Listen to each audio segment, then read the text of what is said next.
diariamente profissões, funções e postos de trabalho têm sido extintos e substituídos ou por tecnologias ou a nossa jornada de trabalho tem sido cada vez mais intensificada pelo uso dessas tecnologias que, caso tivessem um outro entendimento, um outro uso, poderia estar libertando o ser humano do trabalho, e isso, inclusive, é uma das pautas fortes nossas do movimento social e também do movimento sindical, dos movimentos sociais, pelo fim da escala 6x1. Não tem sentido a humanidade ter avançado tanto tecnologicamente e a gente está cada vez mais escravo do trabalho, com jornadas desumanas, sobretudo para aqueles trabalhadores que estão nas plataformas, né, de Uber e também de entrega de alimentos, como iFood. E mais adiante a gente vai tocar nessa questão quando a gente explorar aí as informações da inteligência artificial. Uma outra transição que é global também é a emergência climática. Então nós estamos vivenciando e sentindo na pele as consequências de um neoliberalismo exacerbado que tem suprimido o meio ambiente, que tem causado muito dano ao meio ambiente. Nós estamos sentindo as mudanças climáticas extremas, com inclusive uma alteração climática de ordem mundial que afeta muito a agricultura, né? Os agricultores, eles tinham aquelas estações do ano muito bem definidas e hoje isso já não é tão previsível assim. Temos também toda uma discussão sobre transição energética, de substituição de matrizes que são altamente destrutivas para a saúde do trabalhador e da trabalhadora e também do próprio planeta em que habitamos. Então, isso é uma questão que está posta na mesa. A gente está nesse momento de mudanças velozes e, inclusive, com metas de desenvolvimento que o Brasil e outros países não estão alcançando nessa questão da transição energética, e isso também é algo que deve estar sempre pensado nas políticas públicas, inclusive nas políticas públicas para as mulheres. Por quê? Porque tem categorias profissionais, todas aquelas categorias, inclusive os professores, as professoras, que têm sentido esse calor e esse desconforto nas escolas. Outras categorias que são muito afetadas são todas aquelas trabalhadoras e trabalhadores que executam suas atividades ao ar livre. Então, nós temos vivenciado um aquecimento global e isso tem trazido repercussões tanto na saúde dos trabalhadores quanto na própria mesa de negociações com as empresas para que elas forneçam equipamentos de proteção adequados para esses trabalhadores. A outra questão da transição que nós estamos passando é uma transição demográfica. Nós já temos países na Europa em que há toda uma política pública de atração de mulheres, porque a população ela já está bastante envelhecida e as pessoas não estão mais tendo filhos. No Brasil, a gente já tem mudado a nossa pirâmide etária e nós já não temos aquela base da pirâmide, aquelas famílias numerosas com muitos filhos. Então, hoje a gente já vê na sociedade um movimento das pessoas se dizendo pais de pets, né? As pessoas estão preferindo ter animais até filhos. Tem os newborns também, os bebês, né? Então, aí a gente entra agora na questão da inserção mesmo das mulheres no mercado brasileiro. E quando a gente vem aqui, é importante demarcar essa composição do mercado brasileiro para vocês verem os problemas que afetam e como afetam em demasia as mulheres e de forma bem desfavorável. Então, quando a gente olha para o mercado de trabalho no Brasil, a gente vê que nós temos essa força de trabalho feminina, ela é a representação do tamanho do mercado de trabalho que as mulheres ocupam no mercado total do país. Ela é composta aqui pelo total de mulheres ocupadas e desocupadas ou desempregadas. Esse termo, ele é muito criticado, mas é um conceito oficial, formal, adotado pelo IBGE. Então,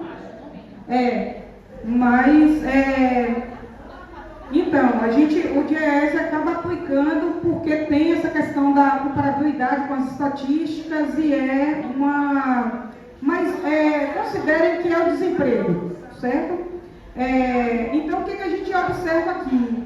Que a predominância das mulheres, a maioria das mulheres brasileiras, no mercado de trabalho, dentre a ocupação e desocupação, elas estão mais na ocupação, 44 milhões de ocupadas contra 3,7 milhões de desocupadas. Aqui a gente está olhando só para as mulheres. Quando a gente observar e comparar com os homens, aí vocês vão começar a ver como a inserção da mulher é diferente e há essa discriminação, essa desigualdade. Então, aqui fora do mercado de trabalho, ou da força de trabalho, são todas aquelas mulheres, ou que têm de 0 a 13 anos, as crianças, até 13, porque legalmente no nosso país, abaixo de 14 anos, você não pode ter nenhuma inserção no mercado de trabalho, isso é considerado trabalho infantil, né? E os 14 anos seria o trabalho como aprendiz.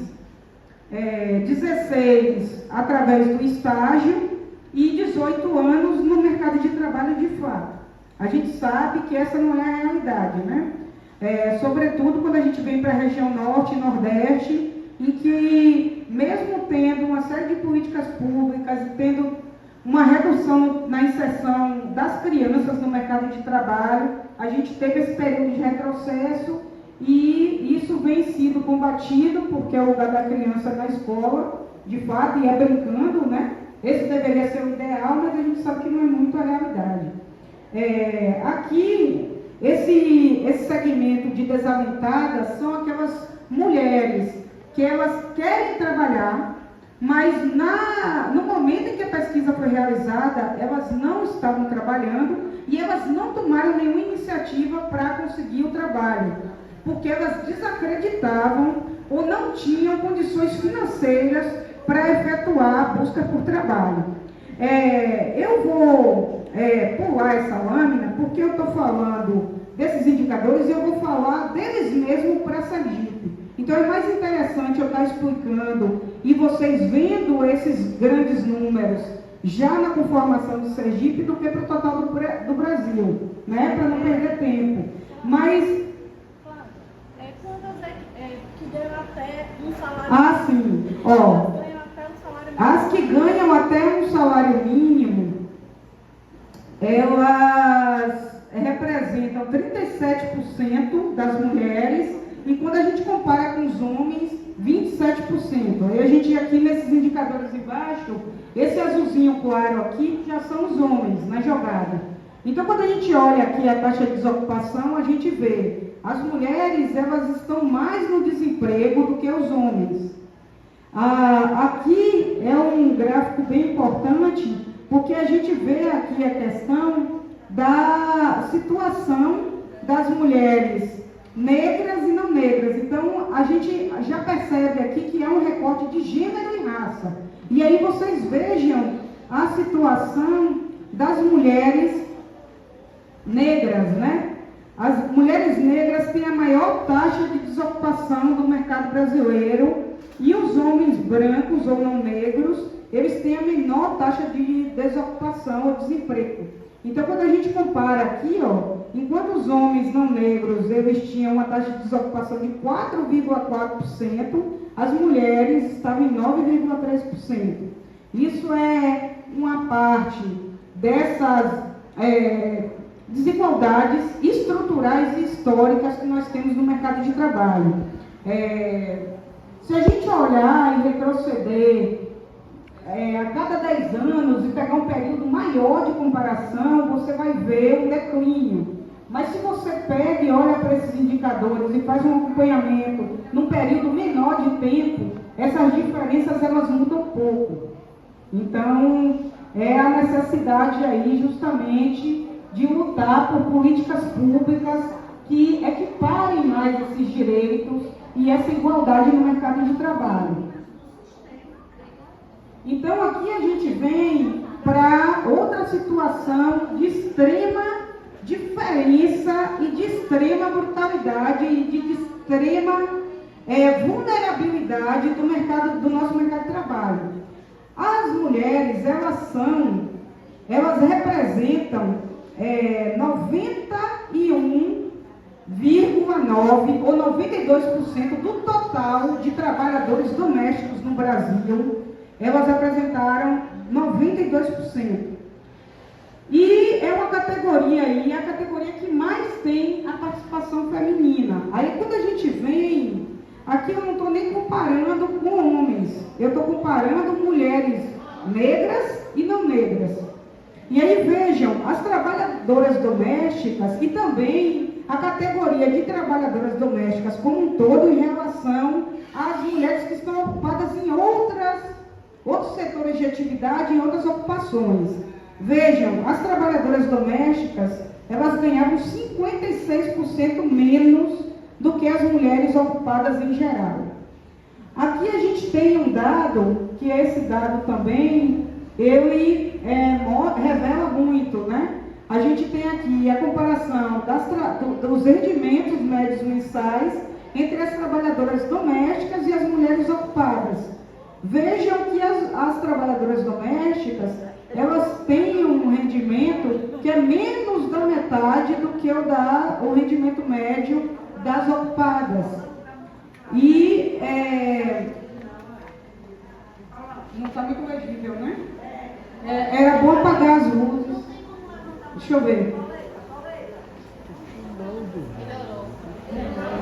Mas eu mexi no ventilador, não foi, gente? Foi mal. Deixa eu voltar. Mexi onde não devia aqui. Eu acho que eu apaguei aqueles ventiladores. Bom, então voltando, né? A gente tem aqui a comparação das trabalhadoras domésticas negras com as ocupadas também negras. Então, o que a gente observa? Que o menor rendimento médio, porque assim, eu estava falando para vocês, as mulheres, quando a gente compara a inserção feminina com a dos homens, a mulher ela não ganha, sobretudo em rendimento, em nenhuma ocupação.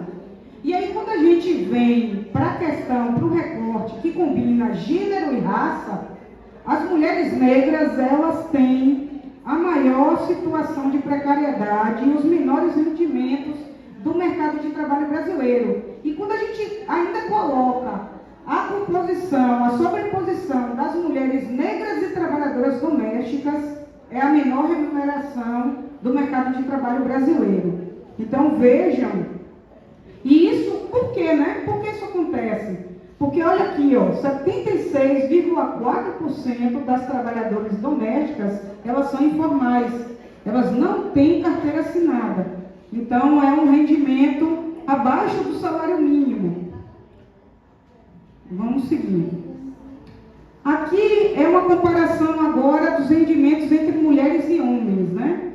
A gente tem um rendimento médio real das mulheres, que é sempre a cor mais escurinha, e a dos homens mais clara. Vejam, as mulheres, elas ganhavam, no terceiro trimestre de 2024, segundo dados da PNAD, menos 22% do que os homens. Os rendimentos delas eram menores do que os dos homens em 22%. Aí a gente fala, mas estudando e continuando os estudos, seu salário vai crescer, seu rendimento vai crescer e você pode equiparar essa distância, essa desigualdade. Mas não é isso que acontece. Pelo contrário, essa discrepância de remuneração, ela amplia, mesmo com a conclusão do ensino superior completo. E vejam como a remuneração do homem, ela tem um crescimento muito expressivo quando eles concluem o ensino superior completo. O das mulheres, ela também meio que dobra, né, o valor, mas aí elas passam a ganhar 37% menos do que os homens. E aqui, nos cargos de direção e gerência, a gente vê outro absurdo. No ano, as mulheres em cargos de direção e gerência, elas ganharam em média R$40 mil a menos do que os homens nesses postos. E assim, gente, essas informações, elas têm, acho que até ajudam na lei que o presidente Lula, a lei de igualdade salarial entre homens e mulheres, que foi criada em 2023.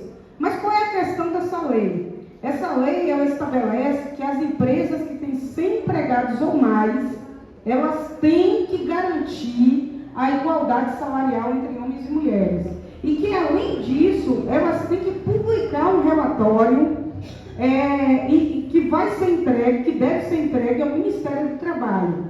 Mas qual é a realidade? Eu não trouxe para a apresentação num caso gigantesca, mas no momento do debate eu posso trazer algumas informações. O que a gente viu, um ano após a implementação dessa lei, é que muitas empresas não estão cumprindo e também estão judicializando para não equiparar os salários. Bom, aí aqui a gente tem a exceção nos afazeres domésticos, que é aquele trabalho não remunerado, em que as mulheres são campeãs. O que significa os afazeres domésticos? São todos os trabalhos daquela terceira jornada de trabalho que a mulher faz ao chegar em casa, de cuidado com os filhos, de cuidado com a família, de cuidar dos idosos, de cuidar dos parentes, dos familiares que estão doentes.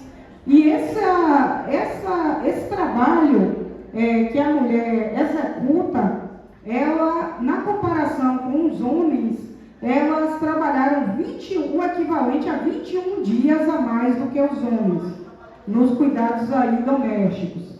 Em 2022, elas gastaram a mais nas tarefas domésticas 499 horas no ano a mais do que os homens. Vejam aqui, enquanto elas gastaram 1.111 horas, os homens dedicaram 612 horas no ano com os afazeres domésticos. Aí aqui a gente tem outro dado que também aponta uma característica do mercado de trabalho do Brasil. O Brasil é um país de tamanho continental. E o Brasil não é homogêneo, ele não tem um mercado de trabalho que é muito parecido quando a gente olha para as regiões, as diferentes regiões.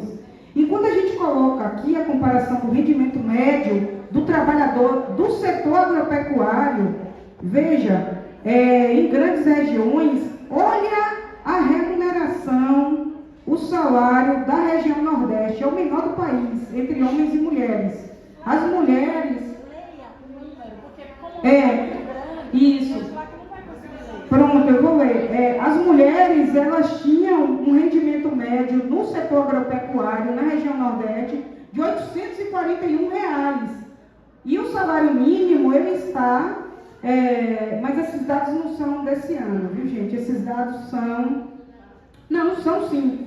Então, nós já temos um salário mínimo vigorando no país de R$1.518 e elas estão ganhando quase a metade do salário mínimo, enquanto os homens, que é um setor que tem o predomínio da informalidade, né? E aí os homens também estão abaixo do mínimo, mas estão bem acima das mulheres, com um rendimento médio de R$ 1.110. Bom, aí a gente vem para Sergipe, que na verdade é o que nos interessa, né? Então eu vou explicar essa composição do mercado de trabalho e das desigualdades. Então as mulheres, isso é uma característica que não é só de Sergipe, viu gente?